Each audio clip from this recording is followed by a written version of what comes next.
am a recovering perfectionist. Hi, my name is Heidi. I learned to release perfectionism. It doesn't have to be pretty. It doesn't have to be perfect. But if we're not making our offers, I was scared to sound salesy. I was scared to make offers. If we're not making offers, if you're not selling, someone's not being helped. That was a big lesson I got to learn. Somebody out there might be getting the information or maybe paying someone else to get the result they're looking for, who is not as good as getting that result for that person as you are. And if we're not being seen, if we're not being heard, and we're not putting our message and our offers out there, then people are staying stuck. And everybody has a story, everybody has a message. So what the biggest thing I probably learned is releasing perfectionism. Welcome to the Confident Mompreneur Podcast, where you can find solid advice along with warm guidance on motherhood, business, relationships, health, wellness, and everything you need to help add to your confidence and zest for life. And with interesting guests from all around the world, you'll hear real and relatable stories with impact and nuggets of wisdom to help you or the mompreneur meet the challenges of life with clarity and success. Now let's welcome your mompreneur host, Kyrie.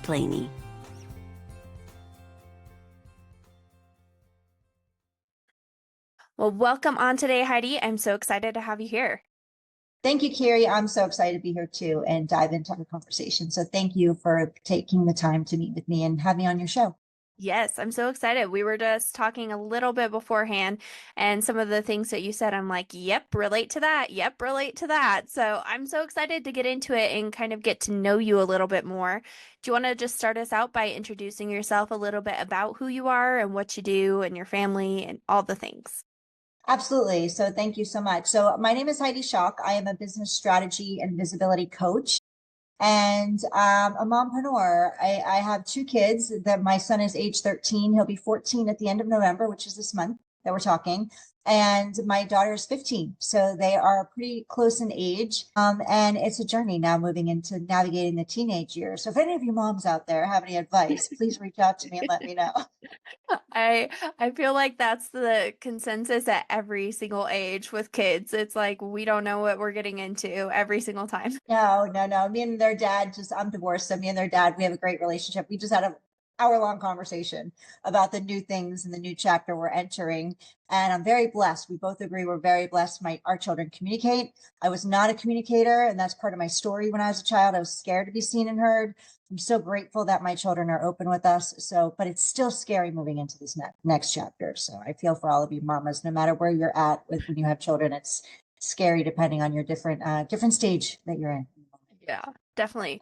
But I do think that says a lot about you and, their dad as co-parents working together to make sure that they like have the ability to feel seen and validated in all of these new experiences that you all are going through together.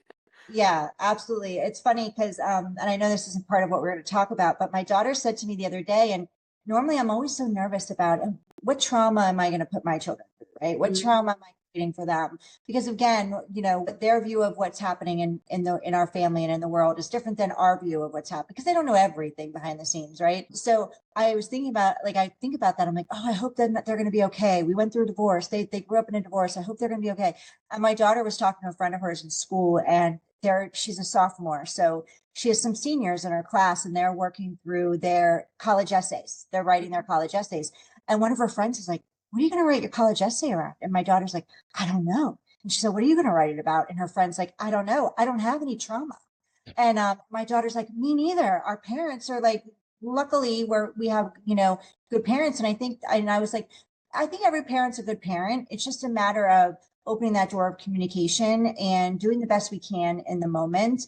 And I'm lucky that me and their dad have navigated this journey, and it wasn't always easy, but we've navigated this journey and we're very supportive of each other. He has a business, I have a business. There's times where it's up and down and we talk to each other and we're like, we support each other. If there's something going on with the kids in my home, I'm like, listen, she's grounded, or this is happening. I need you to back me up. And he'll come over, we'll sit down and have a conversation. There's times we've done that. Or there's things that I'm worried about, and I'll call him and he'll walk me through it and talk me through it. We had a moment this morning and I'm like, am I overreacting? And he's like, no. And we get to sit down and have a conversation with her about XYZ and being responsible and just learning how to set your alarms on your phone so you're prepared for things that come up in school, things like that.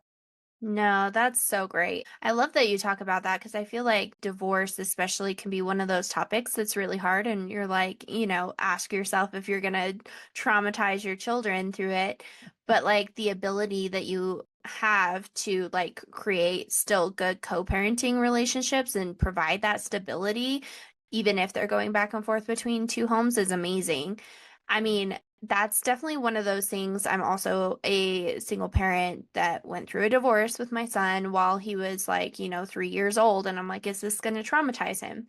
Because my parents both came from divorced households where it was Mhm. very traumatizing to them. And that's a conversation that I've actually had with my mom is like, that was one of my biggest fears that I was going to give my son the same trauma that both my parents had. And my mom was like, no, like the way that you guys co-parent, the way that you talk to him, all of those things are so different than the way that our parents approached it, that there's not going to be that. And so it's really cool to be able to kind of like break those stigmas and like cyclical traumas that come up and create, these really healthy environments for our kids to grow up in.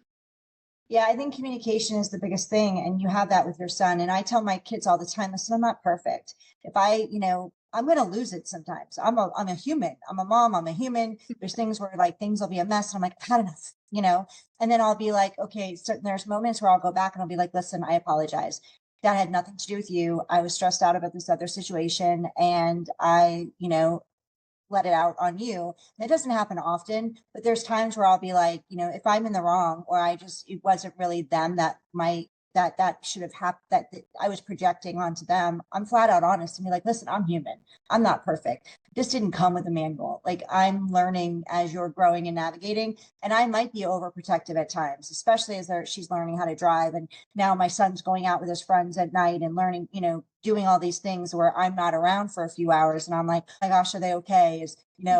What's it like out in the world, and you hear all these scary things. And I'm like, at the same time, I need to give them that freedom of, space. But I'm also honest with them. Listen, I'm freaking out as you're, evolving and growing and sowing your oats. I'm over here going, I just need to make sure you're safe. So just kind of having that communication, just like in our clients with our business, like literally, as a coach and everything, I don't know everything about everything. And I'll flat out tell my clients, like, that's not my area of expertise. So like I have a client where we're upping his social media right now. And I'm like, he's talking about YouTube. And I go, that's not my zone of genius.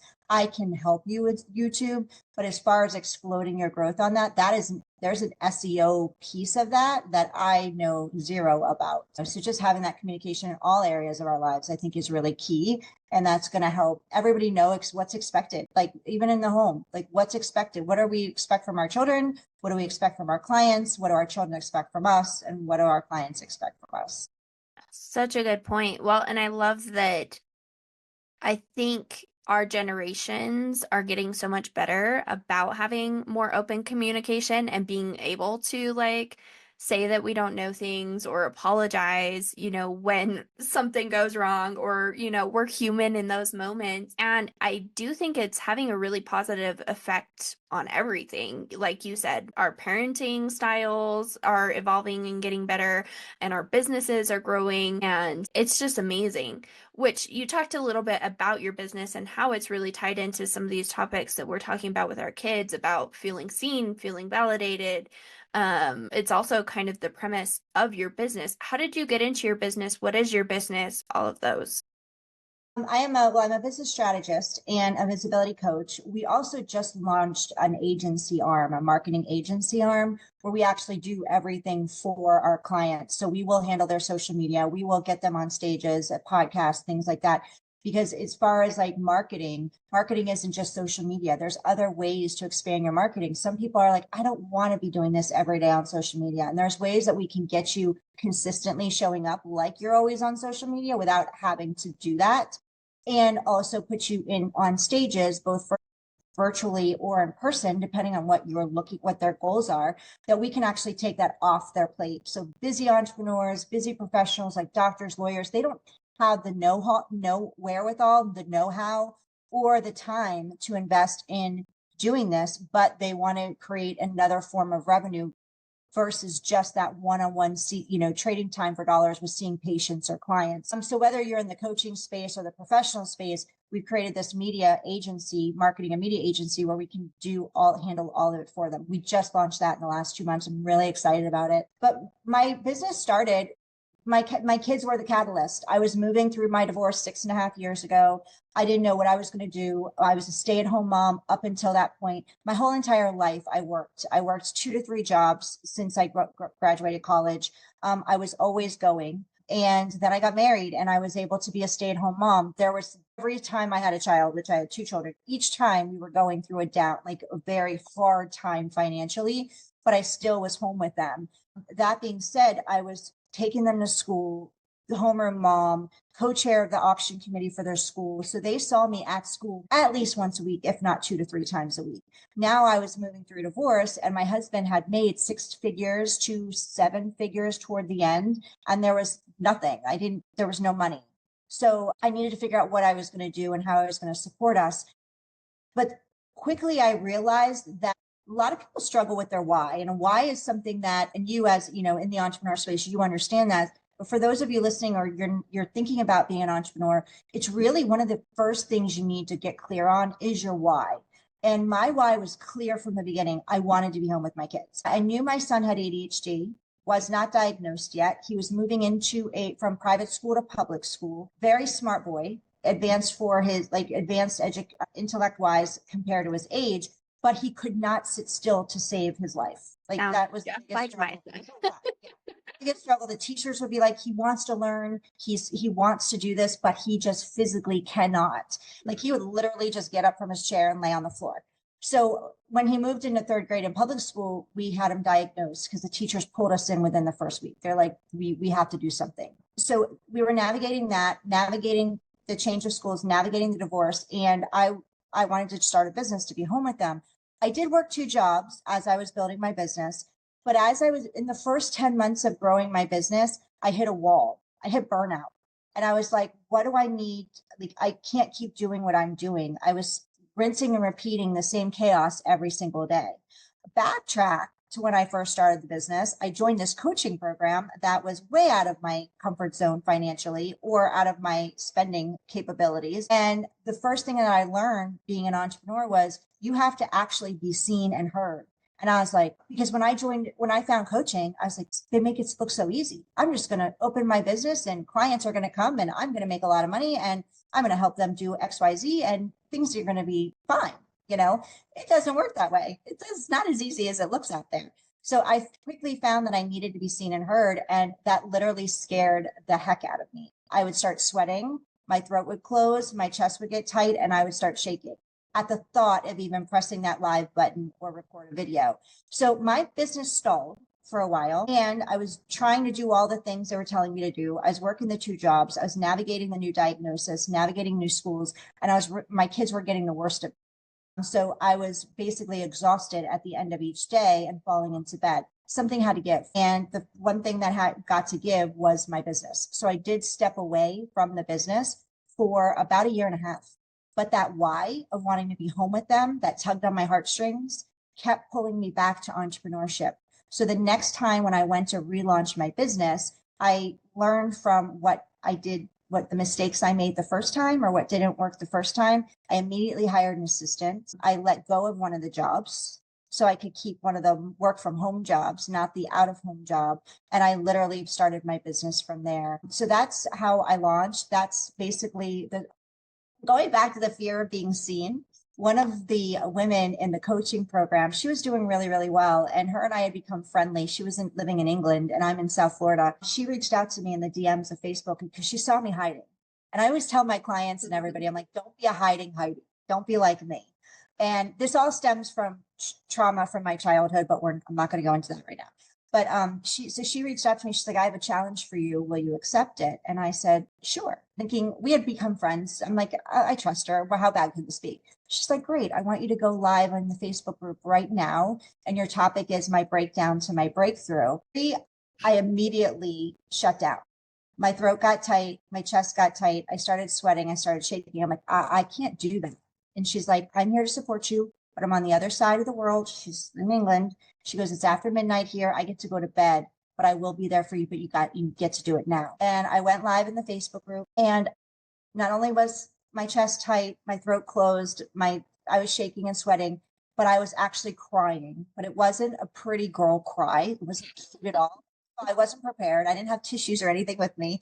It was a ugly, bawling, hyperventilating, like, suffocation cry. And I was wiping the tears. My face blew up. It like literally, how you get all emotional, the eyes are closed type of cry. Migraine is ensuing because I'm so, the emotional trauma I'm going through is creating a migraine.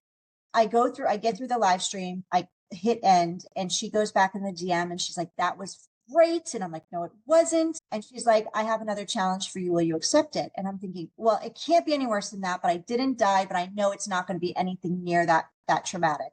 And I said, fine. And she said, I want you to go live for the next 5 days. I'm like, good night, shut my computer. And I went to bed. The next morning I woke up and I was scared to death to open up that Facebook group and see the comments, because I'm like, they're going to just think that was the worst thing they've ever seen. And I couldn't believe the hundreds of comments supporting me and thanking me for showing up vulnerably, showing up raw, showing up real, just pouring, basically speaking from my heart, because I had no script. I went in there off the cuff. And some people were like, I have the same fear. I thought I was alone. I thought I was the only person in the world that had a fear of going live. And so that's a lesson for, if any of you listening have a fear, you're not alone. Other people in the world have the same fear you do. So I want you to hear that, because I really thought I was alone. And other people were like, I don't have that fear, but I have a fear of something else. And I've been playing small in my business. And now I'm going to take action on that today.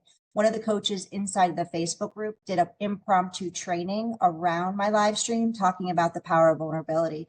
So I share that because it didn't get me over my fear in that moment. Like, it took a lot of work, even moving through that process, but it was the launching pad that I needed and the kick in the butt that I needed from somebody that held me and saw me more than I held and saw myself. Mm-hmm. And that's what I want to do for women out there. I want them to feel seen. I want them to be heard, and I want to empower them to step into their light and shine their light, because we all have a story and someone out there needs to hear it. I love that so much. And it's so true. I mean, I think back on my journey in entrepreneurship, and I remember I have never really been a public speaker type. I, cheered and did other public things, but like doing something by myself up in front of people always just like terrified me. But I also realized, like you said, like those successful entrepreneurs that I really look up to always had something else going, and were always putting themselves out there to be seen, to be heard, to do something to promote their businesses and themselves. Like, even if you look at celebrities now, they're not just celebrities in one area. They also have other brands, or they have their own podcast now, or they have this or that or the other. And so I felt like that was something really important in order to get like my brand out there, was to put myself out there, because I am my own brand. And I started out really simply doing like a few radio shows so that the people wouldn't see my face, because I had that fear of being red and blotchy and whatever on these radio shows. And so I did radio shows, and then it slowly crept up to speaking in front of a few people, doing a video here or there, and over time, just by like getting in and putting in the action and doing it over and over again, it has become less and less of a fear of mine. And obviously now I host a podcast where I speak to people and do this all of the time, but it was not easy at that beginning. Yeah, no, it is. And I love podcasting. And I have a podcast that I launched called Be She, and it stands for be seen, be heard, be empowered. And if somebody told me 6 years ago that I would be launching a podcast around being seen and being heard, I would have lost my entire life savings in my home. I would have been like, that's a heck no. And there's a story there around, I actually wanted to start a podcast around mompreneurs called Momopoly. So if anybody wants that name and it's legal, you can have it. But that was where I was going to launch the podcast. And I just something was calling me a different direction. And I just couldn't put that final yes on it. So we actually paused it, and I had a deadline. Like this was part of my vision board for 2022. And I put it on hold. And at the end of we literally put it on hold the end of December because I wanted to launch it by December 31st. And I was away for New Year's in New York with my family. And I woke up in the hotel because I was like, something's off with the name, something's off with I'm just not fully connected to the vision. And normally I'll just drive it forward. And I was like, no, let's just take the pause, put the brakes on. I don't want to force a square peg into a round hole this time, because normally that's what I do. And I was like, let me learn from my past mistakes. And it just came to me. I woke up in the middle of the night in a hotel room, and I was like, be seen, be heard, be empowered. And I agree with you, like just taking baby steps on getting on stages. I think podcasting is one of the best stages you can be on as an entrepreneur. I'm not saying launch a podcast. There's a lot going in. And if you're looking to monetize, it's not something that you're going to monetize out the gate. There's a process there. However, if you are looking to get on stages and practice your speaking and also get in front of other people's audiences to share your message and to share your offers, podcasting is one of the best ways of doing it, because especially the conversational flow podcast, like mine's very conversational, just like this one. I love it because it helps you where I was. I can go back to my very first probably podcast and listen to it, and I'll probably cringe. You think you look back, but it's great because you get to see your growth. You get to see how you've developed and evolved. And these conversational podcasts help you get rid of saying as much as you used to say the or actually get concise and clear with your message and your story, and give yourself grace. The very first few podcasts, maybe the first 50 are not going to be fantastic, but you're only going to get better and better each time. Absolutely. I have been doing this for 3 years now, and I look back at my first one and I'm like, oh my gosh, that was rough. But like you said, like I have had the opportunity to grow through each and every one, and I feel like I get better with each and every one because it just teaches me new skills, and I learn something new from every single guest that I have on here. And like you said, it's such a low cost, low risk way to start that I don't think there's any reason not to do it. Exactly. And guest on them. Reach out if that's not part of your vision. If you're like, I really don't want to add that to my plate, great.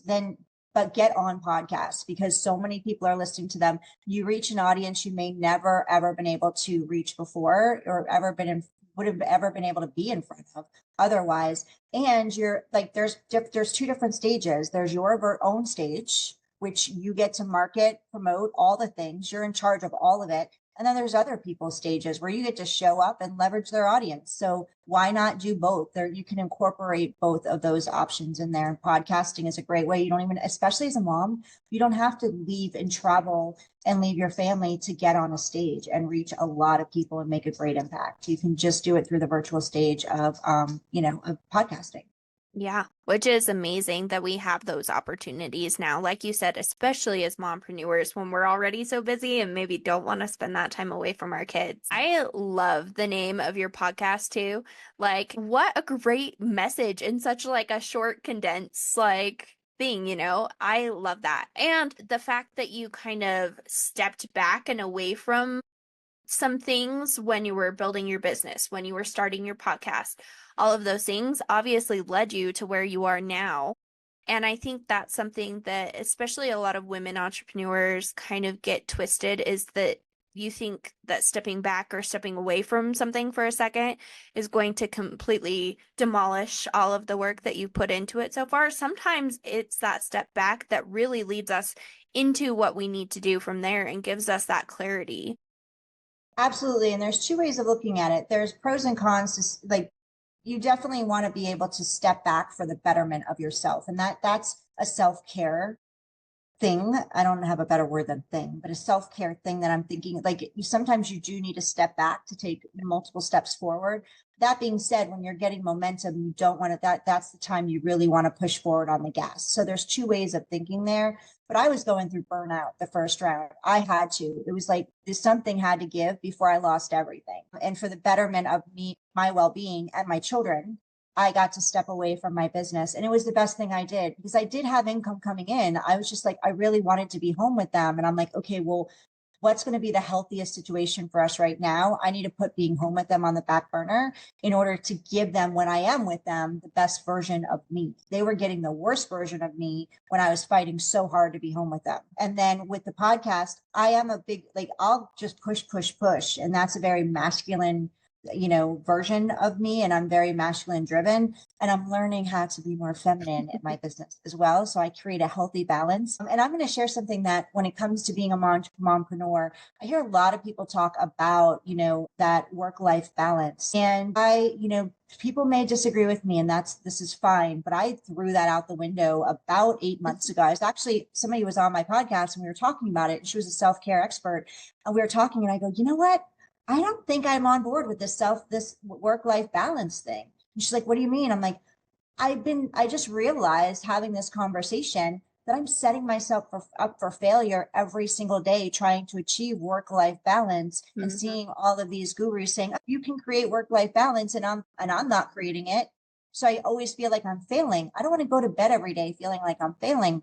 Yeah. I said, so I'm changing that mantra, that tune for myself. And I call it work-life grace. Because when I think of work-life balance, I think of those scales, like I always think of the legal scale that you see. And the two sides of the scale are like, you're trying to keep it even. Well, if I'm trying to keep my work life and my family and my everything balanced even all the time, it's really putting a lot of pressure on me. Sometimes my family is going to need more, and my business is going to I have to give like a little less there. Sometimes I need more. So like for me, I need to prioritize myself, which means I get to let my kids know, hey, mom needs a 20-minute nap, or I'm going to go take a bath or something like that. Handle you for the next 30 minutes. And then my business needs, I also need to get to step away and take care of me. Sometimes my business is going to need more. And there's times where I'm working late at night and I'm like, hey guys, you handled your dinner tonight, or we're getting pizza. Mom's got to work. I'll be done in about an hour and a half, and then we'll sit down and watch a show or something before bed. So again, it comes back to that communication. But I did throw away the work-life balance thing, because I felt like, I'm like, why am I pushing myself? And I'm only feeling like I'm failing. I'm like, that's not a fun way to end the day. Yeah, right. No kidding. No, I 100% agree. I call it work-life harmony is what I call it. Yeah. And the same thing, there are just those times in your life where you just need to put more energy into one area. And it's so unfair of us to expect everything to be perfect and just like have this perfect balance all the time, because we know that there are those days where shit hits the fan and everything seems to go wrong. And you're like, well, how am I supposed to balance all of this? Exactly. Yeah, absolutely. I love that. Work-life harmony. I love that too. Yeah. I don't believe in any of that either. So I was so glad when you said that. I'm like, yes, she is my person. So as you've kind of grown your business now, you've been in it for a while, you've kind of bounced back and forth and had to take some steps back. What are some of the things that you have learned along the way that have really pushed you forward? I learned not to push that square peg into a round hole. If something doesn't feel right, you don't have to. I know people say, just do it messy. And I believe in doing it messy. I have a mentor that says messy makes millions. Action brings clarity. So I learned to release perfectionism. I am a recovering perfectionist. Hi, my name is Heidi.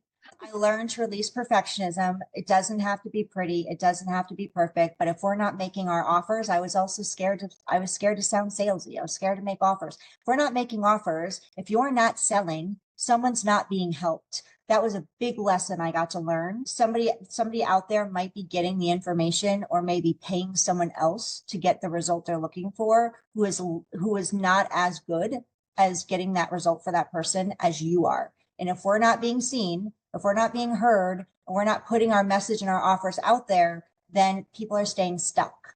And everybody has a story. Everybody has a message. So what the biggest thing I probably learned is releasing perfectionism. I'm not always the one who has the best ideas. I have a very small team. So allowing them to run the ball too, and be open to new ideas, and them saying, you know what, I don't know that that's going to work. I may not agree with them. But at least, I like having that collaboration and that connection with them, and that different opinions, and allowing other people's opinions to come in. bringing femininity into my business, not always feeling like I have to be going, driving. That's what I'm probably in my biggest learning moment now. Mhm. I'm learning how to like, add some things into my business world where I'm not just like, driving and going all the time. So I can create more of that work-life grace where I get to have a little fun too. Because for the first couple of years, it wasn't fun. Yeah, no, I 100% agree. And I'm kind of in the same place with my business and trying to bring more of my feminine energy back. I actually had that conversation with my partner yesterday because I told him I needed him to make some decisions because I was in that decision fatigue and could not do it anymore. I told him I had girl boss too close to the sun and I needed to relinquish some of that control and let him have some of that, control for the moment so that I could like find that feminine energy again because I was so in my masculine. So I 100% agree. And I What? think it's great that you asked him for help because, and asked like, this is what I need right now from you. Can you do this for me?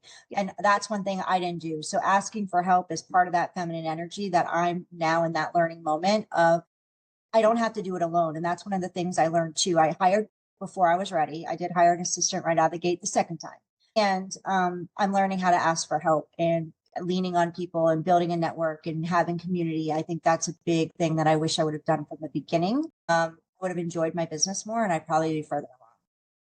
And I think so many of us struggle with that. So it's great to say we struggle with it, but we can always learn and we can always get better at it. I was just thinking about like how you were talking about, how a lot of people are scared to feel seen, to feel heard, especially when it comes to their business, whether it's, getting onto stages, which is really, scary and intimidating at first, or even like putting those sales pitches out there.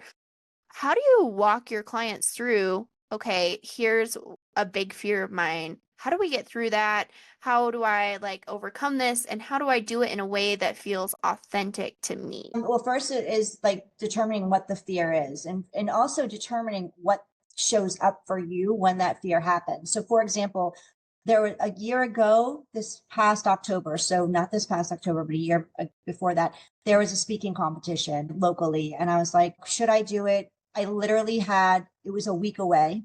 And that week I was jam packed. There wasn't an ounce of room on my calendar. So I knew if I committed to the competition, I wouldn't have any time to write the talk.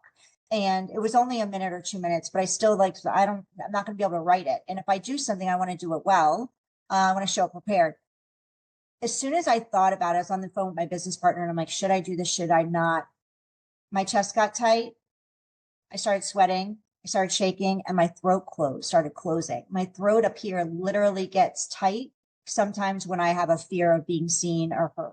It's a That physical throat reaction. chakra. Yeah, my throat chakra. It's a physical reaction. And those physical reactions showed up while I was on the phone with her. And I said, you're not going to believe what's happening right now, but I'm literally going into my panic. And that means I get to do this. It doesn't matter if I don't have time. And she's like, I'll help you. So we literally sat up the night before 1 a.m. in the morning and we were writing it out. And she drove me down and I was like working on it while we drove down there. But understanding what the fear is, are there physical reactions that show up for you when this fear comes up? Because for me, I now embrace that feeling. I don't like it. I don't enjoy it. But now I go, okay, my body is literally telling me, this fear is literally telling me this is my next cut. This is my next way of leveling up. So I actually say thank you, but it took me a long time to get there. Fear is there to protect us, but I have a fear of heights. I'm not jumping out of an airplane anytime soon. Jumping out of an airplane could kill me. Speaking on a stage isn't going to kill me. So if I can figure out what's the fear, what's the physical reaction that's showing up for me, and looking back, where did that stem from? For me, and I'm still navigating this is part of my trauma journey and my healing journey, is that when I was being raised in my day, I was born in 72, kids were seen and not heard. And I was extremely shy, like paralyzingly shy. So add that on being told you're seen and not heard. And then you're also paralyzingly shy. That was one of the reasons I had a huge fear of being seen and heard when I started my business and doing that challenge that she gave me, that what my friend gave me. Understanding where it stemmed from and why I have that fear and going, am I still that 7-year-old? No. And I actually talked to her and I'm like, I know you're here to protect me. And I know that you're showing up because you're scared of the things that happened in the past are going to happen again. And I'm like, you get to go play now and have fun. I'm here to protect you. We've got this. Right. And letting my adult take over and versus my little girl run the show. And this is something I'm learning now through a mentor of mine, which is fantastic because it's really changed things for me in a big way in the past few months. But really navigating where that fear is and starting small. If you have a fear of going live, there's Facebook groups. You can start your own Facebook group. And a lot of people don't realize this. You can start your own Facebook group. It can be private. You're the only one in it. You can test your tech. You can test your lighting. You can test your microphone. You can test your camera. You can also test how you look like. You can talk, see how fast you talk, how slow you talk. If you're in, what your fluctuation is. If does it look like you're physically shaking on camera, and kind of work out those types of things through that. So if you have a fear of speaking, I would say do it in a private space where you can have fun with it. Then move to somebody that you trust. Is it your partner? Is it a friend? Is it somebody that can go in there, even if you don't want to do it in front of them? Hey, I just recorded this. Can you go back and give me your honest feedback on it? Things like that, and taking baby steps toward it, but also wrapping your arm around it and saying, thank you for showing up because I know I want more for myself. I'm scared to do it. And anytime we're going to level up, that fear is going to show up, whether you're just starting. So I'm saying this because when I got first started, there was a fear. Then you hit your comfort zone. And I'm sure you've had this happen to you, Kyrie, too. You hit your comfort zone because you're in your stride and you're like, okay, I overcame that fear. I'm in my comfort zone. And you have two choices. You can either stay here or you can go to the next level. Well, guess what's going to happen when you're about to go to that next level? Who's showing up for you again? Fear or imposter syndrome. It's inevitable. Fear is always going to be there. So we have two choices. We let it run us, or we put our arm around it and say, hey, come along for the ride. We're going to do this together. I love that so much. And it's so amazing, that you've now kind of found and created that relationship with your own fear and your own insecurity to be able to do that.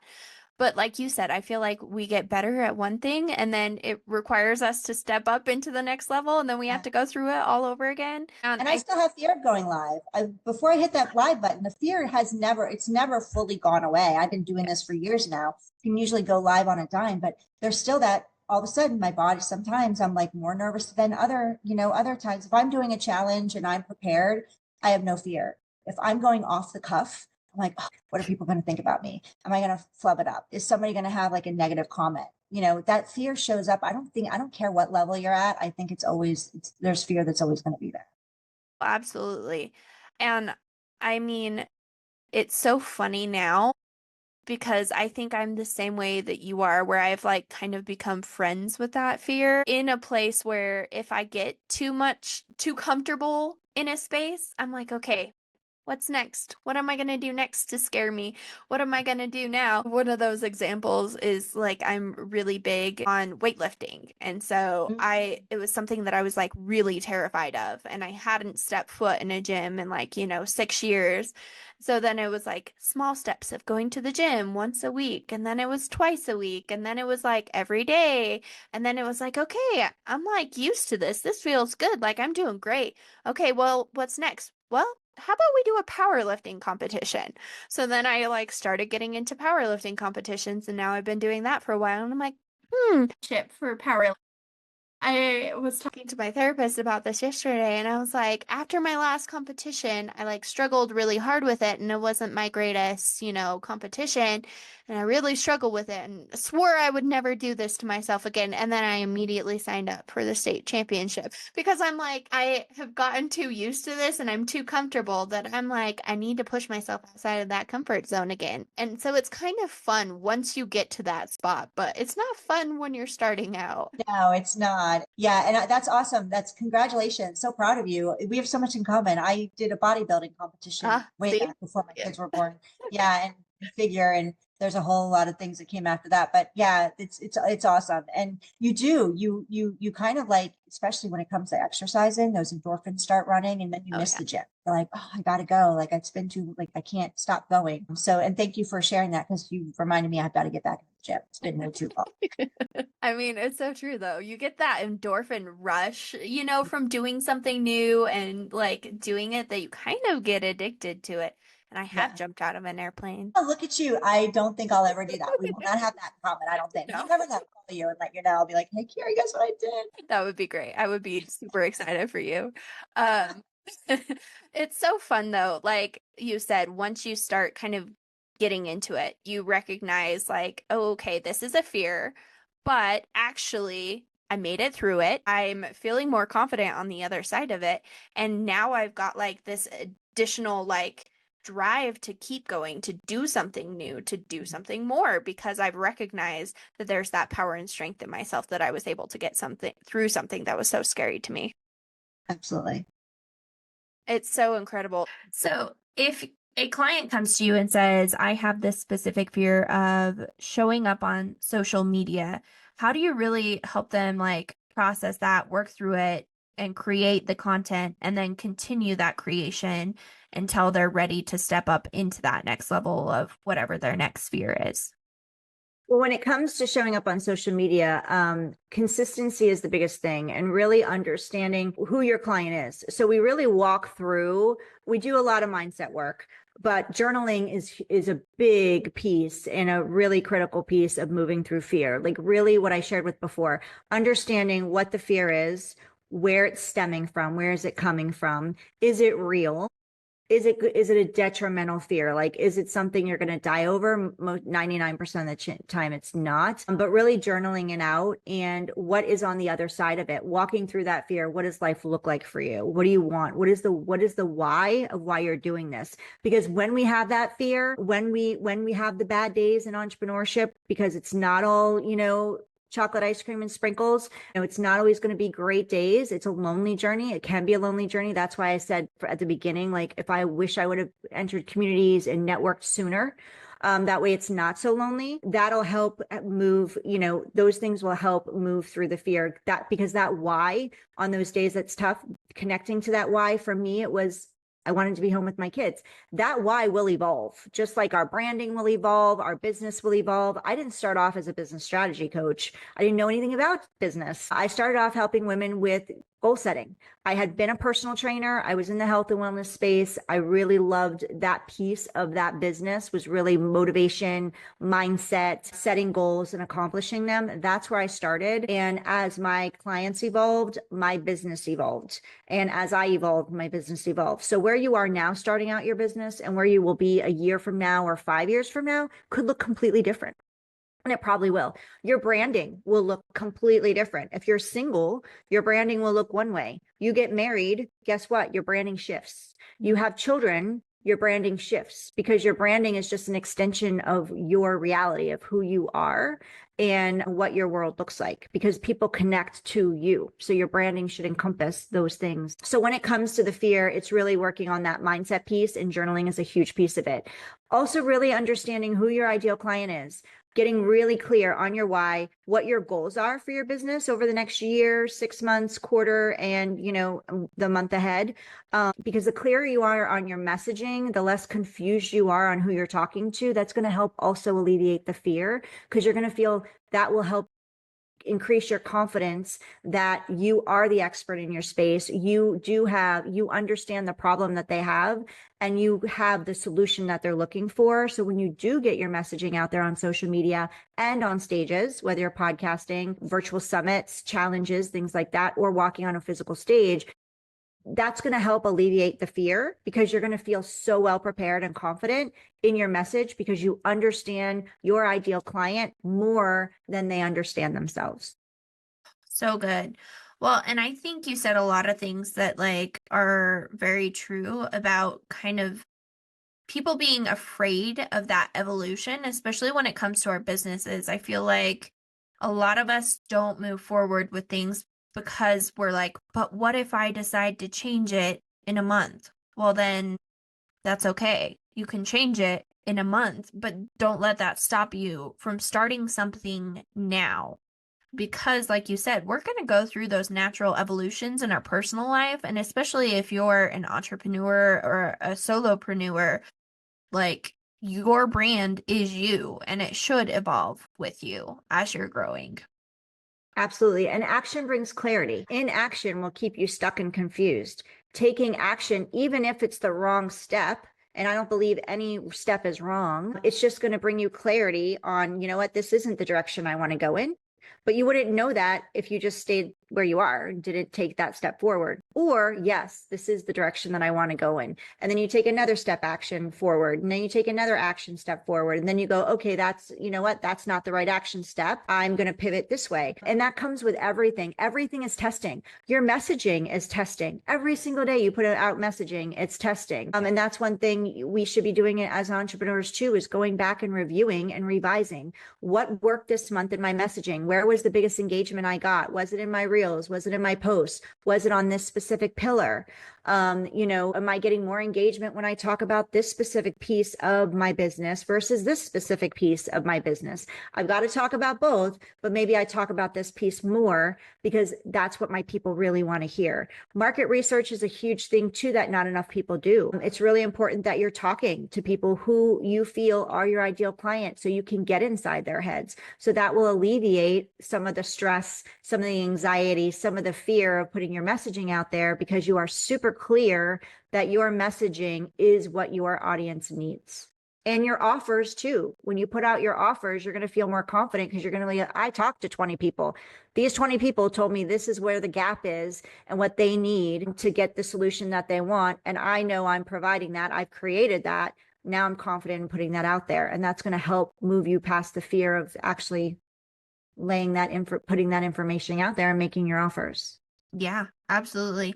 Well, I think especially for us like recovering perfectionists, it can be really like vulnerable for us to put things out there before they're perfect or knowing that it may, fail and flop. And that's a really hard kind of fear to overcome, but also it's real. And that realness, that vulnerability to put ourselves out there, even when we know we might fall on our face, is what creates real connection with these clients and our audience and all of these things. And that's what people are really drawn to, is that real connection and vulnerability, like we were talking about earlier. Yeah. And when you're putting out your offers and your messaging, make sure that you're not comparing yourself to other people who have been doing this for so long. Like I can look at somebody that's been doing this for 20 years and feel like I'm failing. They've been doing it for 20 years, and if you talk to any entrepreneur, anybody, I guarantee you, if you pluck one out and and you ask them, have you ever made an offer that failed and nobody you heard crickets on, guarantee you 100% of the people that you talk to will say yes. I've made offers and nobody's taken me up on it and I felt like a failure. But that's how you learn and grow. And just because you make an offer once doesn't mean that you never make that offer again. It just means that maybe you didn't get in front of the right people, or you need to get guest on a podcast. You need to find more outlets to be sharing that offer on. Sometimes we make an offer once and then we think, okay, well, nobody wanted it. So either I'm terrible or my offer is terrible. And that's not the case. It's just a matter of maybe they didn't see it enough, especially with social media. A very small percentage of your people are seeing your information, your messaging and your offers. So it's really important, but don't release the comparisonitis. Part of what can bring people down in business too is really looking at other people and going, well, they're here and I need to be there too. No, that's their journey and you're on your journey, and your journey is special and unique to you. Yeah, so true. Well, and I love that you talk about like hardly anybody sees your stuff anymore on social media, which is, both a blessing when you're getting started and a little timid and scared about it, but it's also, like we can put out the same offer multiple times and nobody's going to judge us for that. Because I feel like sometimes, especially as entrepreneurs, we like put it out once and then like we're like, okay, that's enough, I've done it, I put it out there. But really our messaging should be like repetitive in everything we do, and different people are going to see it every single time. Absolutely. And new people are always coming into your world. So, and sometimes too, actually not sometimes, most of the time, somebody may need to hear your message 21 times before they actually hear it. Some person may need to hear it 157 times before they actually hear it. Somebody may only need to hear it once, but most of the people don't need to just hear it once. They need to see it. They need to hear it because maybe in their world, they're not ready for it. Yep. Yeah. Such a good point. I feel like, especially if you're like in any sales industry, I am in insurance sales full time. They tell you that you have to have like way more touch points with people than you ever think you'll need to get one single sale out of it, because it's like 500 touch points, you get maybe 10 people that are actually interested in talking to you. And out of those 10 people that actually talk to you, you may only get 2 sales out of it. So it's like you need to have those constant touch points with people all the time. And like you said, sometimes people just aren't ready to hear the message until they've heard it 500 times. Absolutely. And follow-up is where the fortune is, right? The fortune's in the follow-up. And like you said, there's a lot of touch points. I think on social media, it's like 16 touch points before somebody may take you up on be a yes. And again, that's not everybody. I mean, there's other people that, and it's a numbers game. And that's another thing we didn't talk about, which I don't think we have time, but know your numbers. That's another thing. Like as you're talking to people and as you're, creating your enrollment calls or however you are making your offers, like keep that data and go back so you can say, okay, for me, I've talked to 25 people. I got one client. Okay, now how do we bring that down to 20? And then once you hit 20, how do we bring that down to 15? Like, so you're always growing and learning, but you can't do that if you don't know your numbers. So really being clear on what that looks like is important too. Yeah, which is so great. Yeah. I mean, there's definitely a lot of things that we didn't really dive too much into today. But okay. I mean, we talked about a lot. This is great. We talked about a lot. We just skimmed the surface of a lot of different topics here. But obviously, you're like a wealth of knowledge in these areas. So, any final tip, trick, tool that you want to share with our audience that, they have the business, but they don't feel like it's growing at the level that it could be because they're kind of in that space where they're really afraid to be seen or heard? Take a look at where you're at and take a look at what's working and what's not working. You can do that on a daily basis before you close your office door at night. What worked today? Celebrate what worked. End on a celebration. So really look at, okay, what didn't work today? Maybe I, had planned to get this accomplished and I didn't, and I need to move it on my calendar. Okay, why didn't it get accomplished? I scrolled for 30 minutes on social media and just, that time I could have really gotten that piece accomplished. Believe me, where I'm guilty of it too. I'm like getting down a rabbit hole. Oh, that was cute. And like the animal reels, especially, don't even get me started. I love those raccoons and those puppies. But really like looking at every day, what worked and what didn't work, tweak what didn't work for the next day, and then celebrate what worked that day. Find something to celebrate yourself for. When it comes to being seen and being heard, what can you do? Like set your goal. What's your goal either this month that you're going to do to get out of your comfort zone? And even just one action step that's scary every single day. And it doesn't have to be huge. And maybe it's not every day for you. Maybe it's once a week. Maybe it's once a month. But at least as long as you're doing something scary every now and then, a little bit out of your comfort zone, you're going to grow leaps and bounds. And when it comes to social media, are you trying to take on, depending on where you are in your business, are you trying to be everywhere? And are you trying to be everything for everyone? That's another thing. Look at who you're talking to. Are you niched or are you trying to help everyone? Because if we're trying to help everyone, we're helping no one. And if we're talking to everyone, we're talking to no one. People want to really be connected to you and really see you as the expert in your space on their specific problem that's urgent right now, and that you can provide that solution that they exactly want in this moment. And how long is it going to take them to get there? And how do you fill the gap compared to what they've already tried? Chances are when people buy from you and work with you, they've already worked with someone else or they've already tried something, whether it's a product or another service.